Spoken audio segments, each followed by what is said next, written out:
S301 Firasat.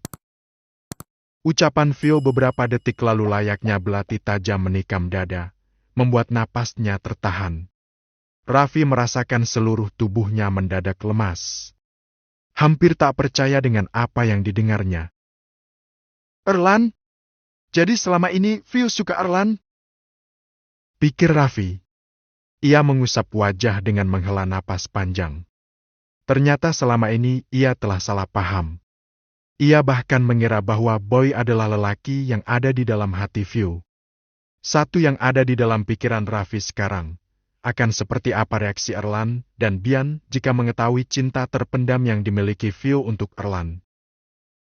"Maksudnya, dia sudah menikah? STT?"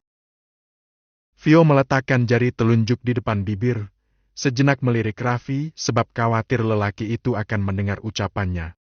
Namun, kini Raffi sedang terpejam dengan earphone menempel di telinga. Seperti sedang tertidur sambil mendengarkan musik. Vio pun mengangguk sebagai jawaban. "Minggu lalu, apa aku kenal?" tanya sang teman semakin penasaran. "Enggak, kamu enggak kenal. Padahal aku penasaran mau tahu siapa yang sudah mengabaikan seorang Viola Kairunisa Darmawan. Dia pasti akan menyesal." Vio terkekeh. "Ngalaklah. Dia nikah dengan wanita sempurna dan mereka sangat bahagia. Karena itulah aku ikhlas. Dia nggak tahu perasaan kamu." Vio menggeleng sebagai jawaban. Senyum tipis terlukis di bibirnya, mata berbinar memandang boneka di pelukannya. "Dulu, dia menjadi doaku yang paling serius, sekarang dia menjadi ikhlasku yang paling tulus." Mendengar jawaban Vio membuat Raffi diam-diam mengulas senyum. Tidak hanya cantik, Vio juga memiliki hati yang lembut. "La tahzan, Vio. Allah sedang menyiapkan jodoh terbaik untuk kamu. Mungkin dia akan datang menjemput kamu suatu hari nanti. Amin." Setelah menempuh perjalanan selama 3 jam, mereka tiba di tempat tujuan.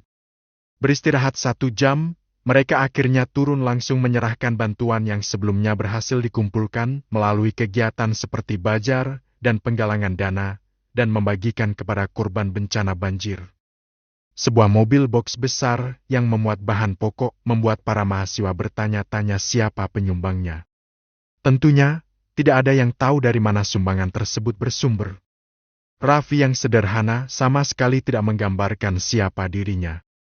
Ia sama seperti Joe, yang tidak gemar memamerkan harta dan menyukai kesederhanaan. Bahkan Raffi lebih suka ke kampus dengan mengendarai motor atau naik bus. Menjelang sore, barulan kegiatan tersebut selesai dan akan dilanjutkan besok pagi. Seluruh mahasiswa menuju villa yang sudah disiapkan. Villa untuk laki-laki dan perempuan hanya berjarak beberapa rumah. Sepanjang kegiatan berlangsung, Vio terus didekati oleh Marcel. Bahkan lelaki itu tak segan menyatakan cintanya dengan memberikan hadiah mahal, meskipun akhirnya ditolak oleh Vio. "Vio itu memang cantik, sayang dia terlalu sombong," ucap Marcel sesaat setelah memasuki kamarnya. "Wajarlah dia sombong. Anak siapa dulu?" sahut Ilham, salah satu temannya. "Keluarga Darmawan terkenal di mana-mana sebagai keluarga sultan. Kalau mereka sombong ya wajarlah." "Cih, dia belum tahu saja siapa aku," balas Marcel menyandarkan punggung pada kursi. "Lebih baik cari yang lain. Mereka pasti memilih yang sepadan untuk anaknya. Kalau kamu mau dekati Vio, harus menghadapi keluarga Darmawan dulu."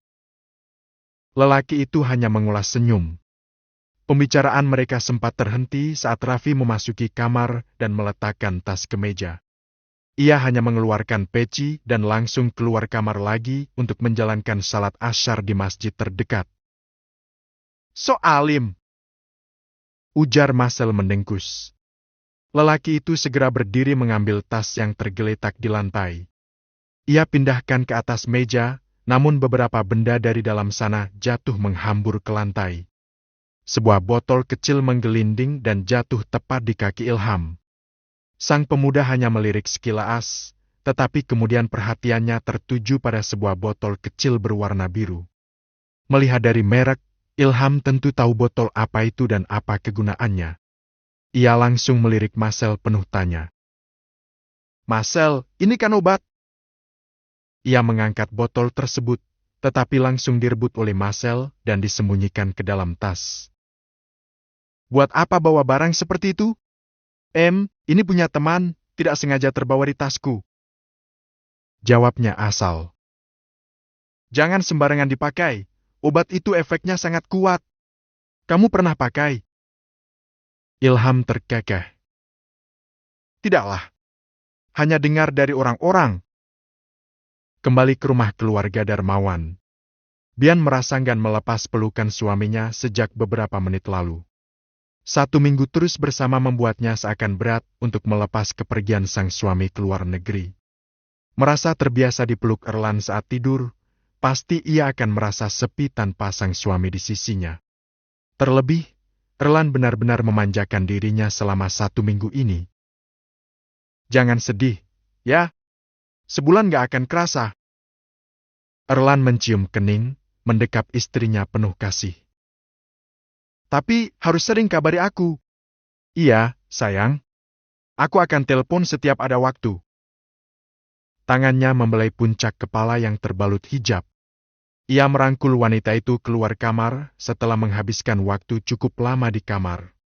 Bian yang murung tentu saja mengundang perhatian papa dan kakak-kakaknya.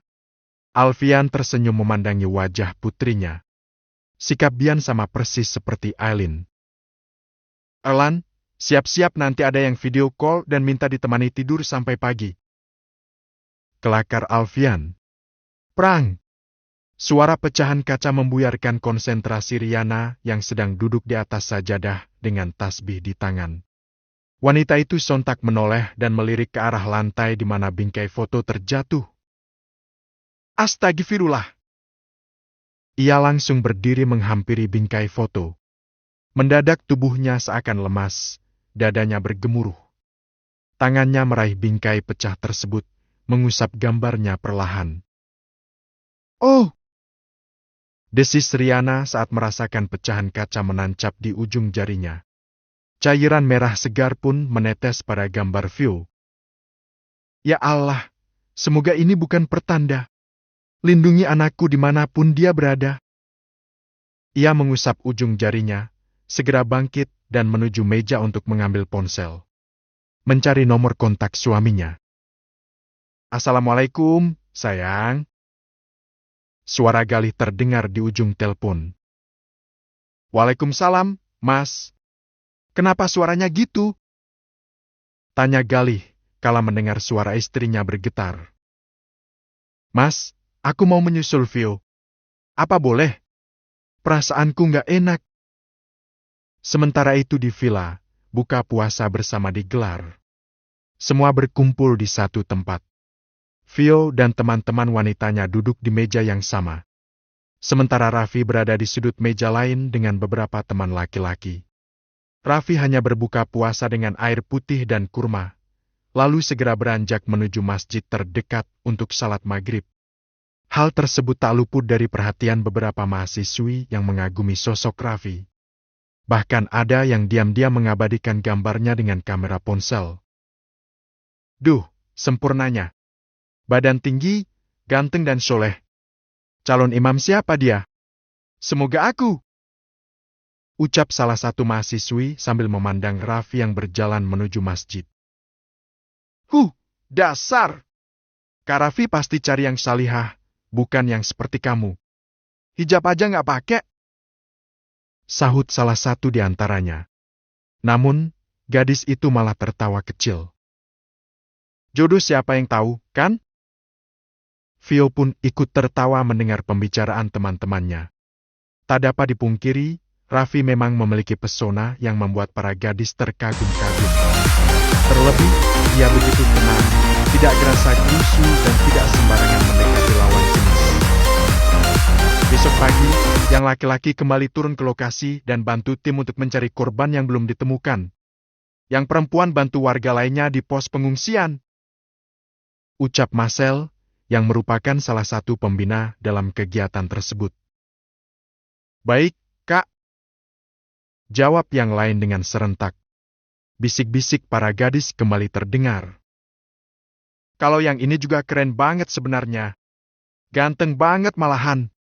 Gak tahu kenapa aku merasa wajahnya agak mirip Kak Raffi, tapi bedanya, Kak Marcel itu lebih nicis, sementara Kak Raffi lebih gagah. Ucap Windy panjang lebar. Vio tak menanggapi. Perhatiannya hanya tertuju pada layar ponsel. Ia baru saja membalas pesan dari Galih yang dikirim 2 jam lalu dan baru sempat terbaca. Sudah sampai, Nak? Alhamdulillah. Ayah, aku lagi buka puasa sama teman-teman. Tulisnya dalam pesan. Kemudian memasukkan ponsel ke dalam tas. Vio, mau jus jeruk, nggak? Tawar salah satu teman wanita yang baru saja tiba. Vio mengangguk sambil tersenyum. Boleh, terima kasih. Jawabnya, sambil meraih gelas jus dan menempelkan ujung sedotan pada bibirnya. Tanpa disadari oleh Vio, sepasang mata sedang memandangnya dari jarak aman dengan seringai tipis.